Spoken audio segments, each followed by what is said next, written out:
When you feel spiritually dry, it's so tough. It's like you feel this distance between you and God when you want nothing more than a connection deep down. You start to feel confused about your relationship with God. And you also start to feel like you lack a desire to be a Christian. It is really, really challenging to go through this period of life.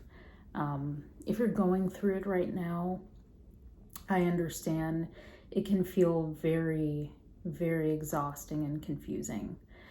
But a lot of this comes from certain worldly distractions that really guide us on another path. This accounts for our distance from God, because when we have these distractions that we encounter, we end up gradually moving onto another path. And when we go on the worldly path, it leads us to sin.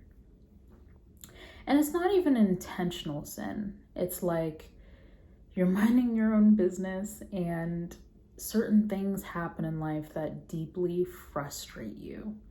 And you don't know what to do.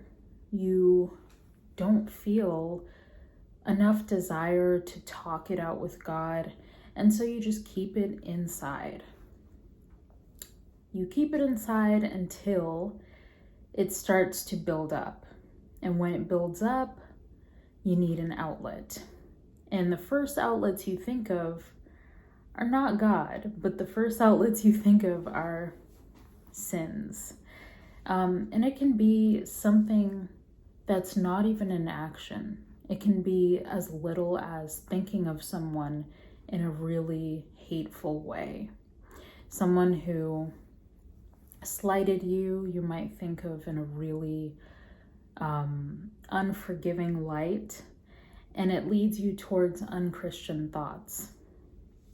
So that's the slow turn off the path of the righteous and into the worldly path.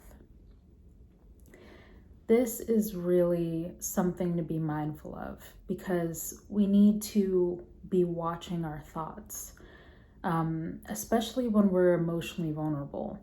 When we're emotionally vulnerable, that is when we have to find it in ourselves to be the most thought vigilant we can be, because that is when we will experience the worst kinds of distractions in our minds. I completely understand this. It is something that we all work through.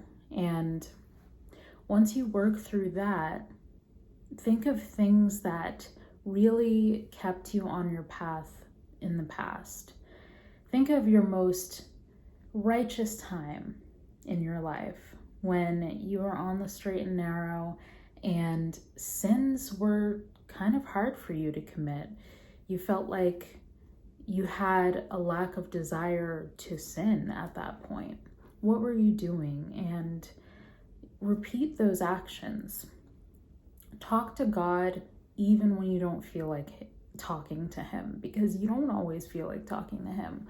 I know times when I feel too ashamed to talk to him. And so my shame creates this distance between me and the Lord. It's not intentional, but even something that's not good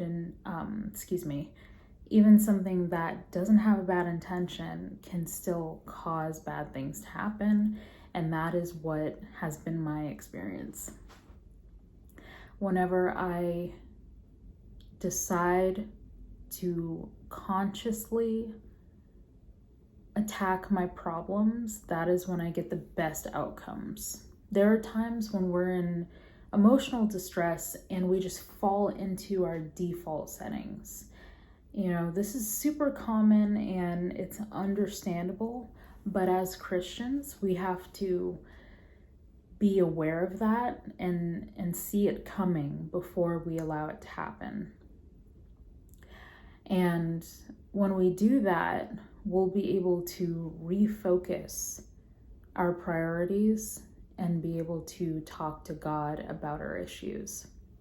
So these are things that can significantly decrease your level of confusion in hard times when you just want to be destructive and do crazy stuff that are not in the 10 Commandments and just be wild. It's a way of taming yourself and choosing clarity. This type of clarity will keep you from being confused about your faith and really center you.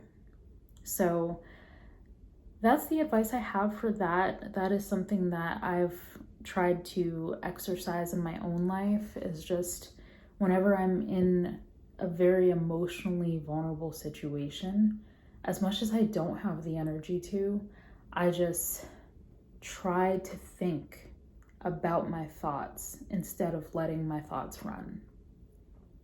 I'm mindful of my thoughts, and then I start to judge my thoughts through the lens of the Bible, and I say, that thought, that's a jealous thought, and that's not something we want. So that is kind of my thought process on that.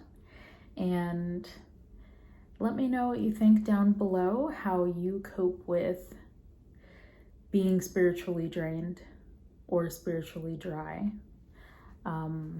There are a multitude of reasons behind this, but whenever I experience spiritual dryness, these are the exercises or tools that I tend to use the most.